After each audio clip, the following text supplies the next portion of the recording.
I just want to talk from the perspective of a laboratory scientist who actually measures things in the laboratory, measures the nutrients and the toxins that can be in food, and do that every day. So we have some perspective on the thing. And the reason we do this work, and this really fits with what MUNS and GMO facts and all of the organizations that the people on this panel represent, that's what they're here to do, is to create a better food supply. And our strategy is to make the invisible visible. That's what the laboratory does. And if you go to the store and you get one of those frozen pieces, and you take it home, and you read the ingredient label on the back of it, it won't mention that it has high levels of glyphosate. But it does. It isn't required to be on the ingredient panel, although there's more of it there than there is many of the vitamins that are mentioned on the back of that facts panel. So what we do is we create transparency. And when the food is transparent, when you know what's there, you can make better decisions about what to buy for yourself, and also what to buy for your children when it comes around time to where you have children. And that will come, I'm sure.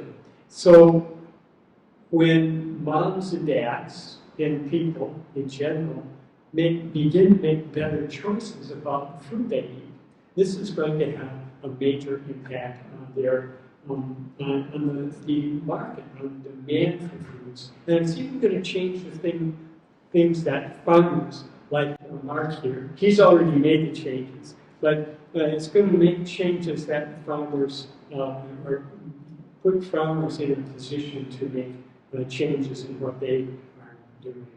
So that's really what we're all about. And we use very powerful technology to do this. Triple quadrupole mass spectrometry is sort of the gold standard for analysis of contaminants and also of nutrients in foods. And so we've used this for the pesticides, the veterinary drugs, the hormones, antibiotics, phthalates we can do. But basically, the methods that we use are gold standard methods. They're the best technology out there. And we're also highly accredited. We are examined, for instance, by the FDA. They have a program that we are accredited to called CLIA, which allows us to do clinical laboratory work, to measure things that are important for diagnostics of the health of individuals. We also have an ISO accreditation, which is recognized around the world. And this is a broad accreditation for analytical laboratories. And if a lab doesn't have that, and if the methods they're using don't meet that standard, you sort of wonder what's going on. So that's important. Next slide, please.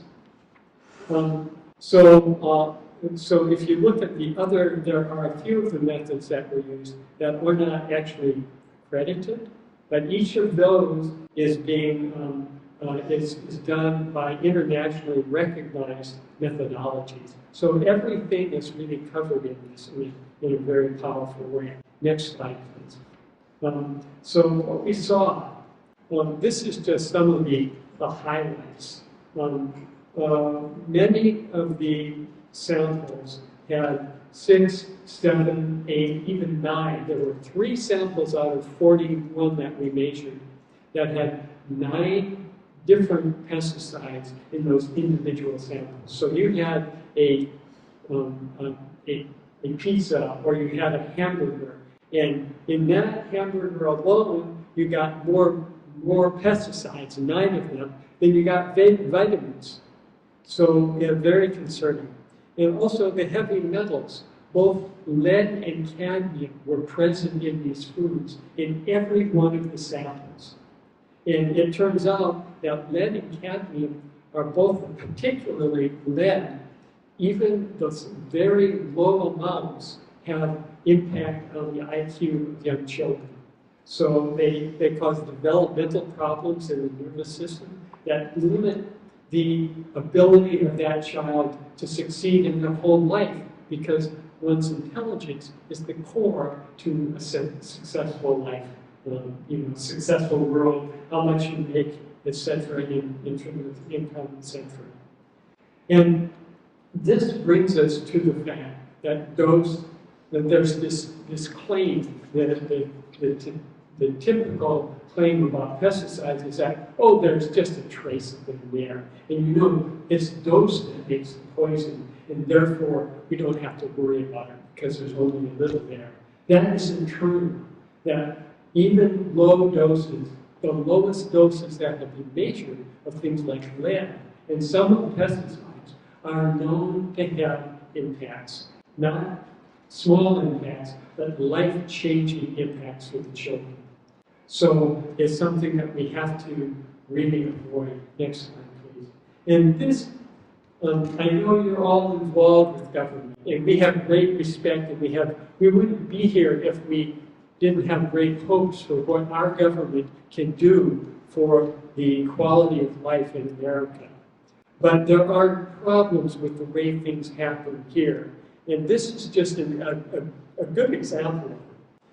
If you look all the way to the right-hand side, that first red line is the threshold. I'm just using here glyphosate, a pesticide, as an example of what's there. It's in the category of pesticides, but that includes herbicides, insecticides, a wide range of things like that, fungicides, etc., all of which can be toxic, carcinogenic, etc. Well, the USDA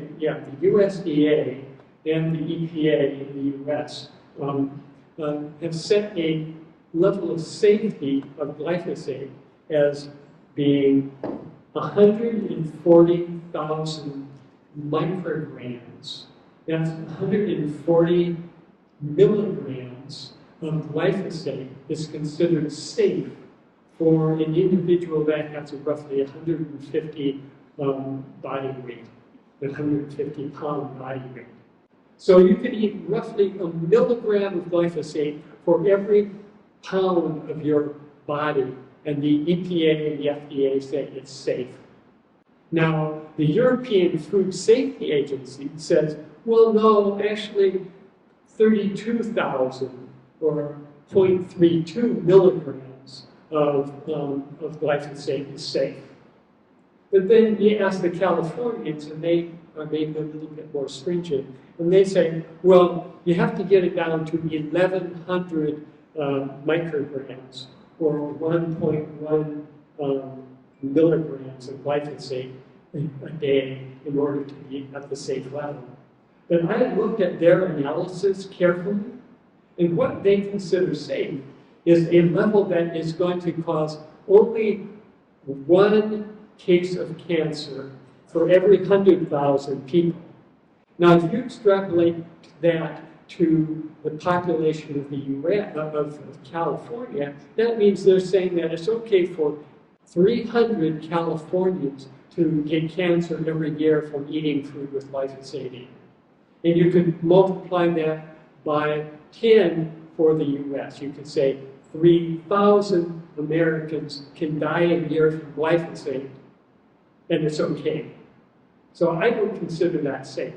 And when we looked at the other factors involved, we concluded that really you couldn't even begin to talk about safety until you get down to 11 micrograms per gram of body weight to be safe. And that's what we have here in this slide, is that you can see just above the bottom of the graph a line, a dotted or a dashed red line. And notice that organic products deliver still, because there's so much glyphosate, so much pesticide in our environment, there's going to be some in the environment, and therefore even in organic foods. But it's down there at that very low level. Or if you eat it, you're on average going to be pretty safe. Life or organic is pretty much a haven from pesticides. And I say pretty much because every once in a while you get one that is not really organic, but it's labeled that way. Because the regulations and your bosses are going to be voting on improvements in those regulations in the near future. And I hope that you can get them to demand stricter standards for these things. So there's no safe level for these things, really. And what we found is that even with glyphosate, that 11 probably should be down even further because as we learn more about the damaging effects of these things, the more we have to change these. So I'm going to move through these next slides very quickly, but in each of these cases with heavy metals, in next slide, endocrine disruptors, and the next slide, various pesticides and environmental toxins, that these things cause cancer and birth defects, kidney and liver disease, depression, insomnia, if you're having trouble sleeping, check out your diet. It could be making a big difference for how you feel when you get up in the morning and how easily it is for you to fall asleep at night. So cognitive impacts can be there. ADHD, autism, they're all impacted by this. As we've heard from the earlier speakers, metabolic syndrome, diabetes, obesity, metabolic syndrome, heart disease, all of these things can be caused by this. So we have to be careful. Levels of pesticides and heavy metals seen in this research clearly signal a threat to health. So the levels that we saw in these foods that millions of Americans eat every day, and that children are being innocently, they are being fed these as good food in their schools. These things are a threat to, they're really, to make it, here in the capital, they're a threat to the American way of life. What we have all really appreciated for so long. Next slide, please. The human body, and I want to end this on sort of a positive light. And the point I want to make is that this does not require huge, revelatory changes in our systems. All it requires is to let Mother Nature do her own thing. The human body has a remarkable ability to heal itself and to purify itself. And even if you have been being impacted with harmful things over this period, over a few years of life, that can be changed simply by giving your body a break from all those things so that it can heal and can remove these things. And I'll tell you about my own experience with this. And this was an experience I did because we've been working on glyphosate a lot. And so I said, okay, I'm going to see what happens to the levels of glyphosate in my body. And so for 5 days, I ate Quaker oats. Quaker oats, by the way, you think you're having a healthy breakfast when you eat them?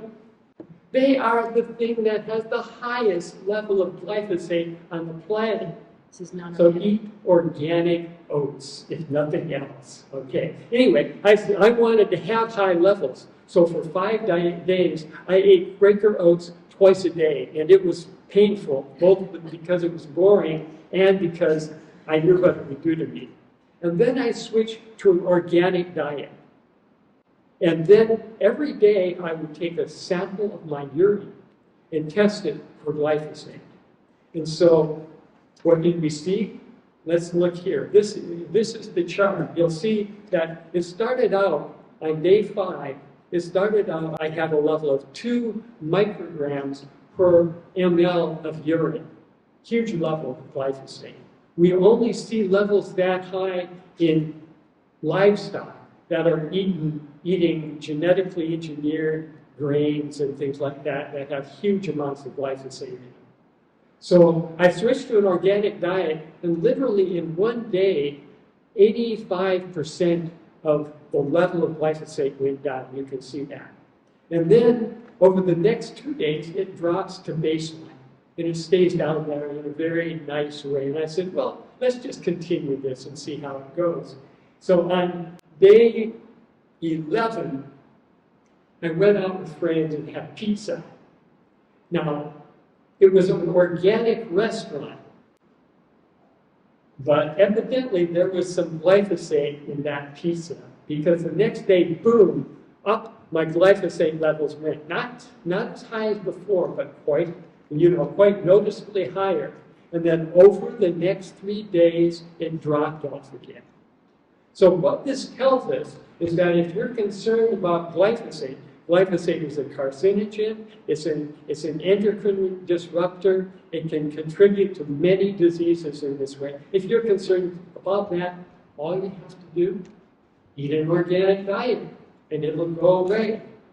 And we can extrapolate this to the ecosystem as well. If we stop using glyphosate on our farms, it's going to go away in the environment too.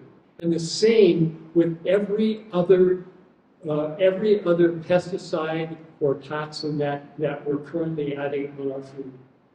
It is strange logic that human beings have used.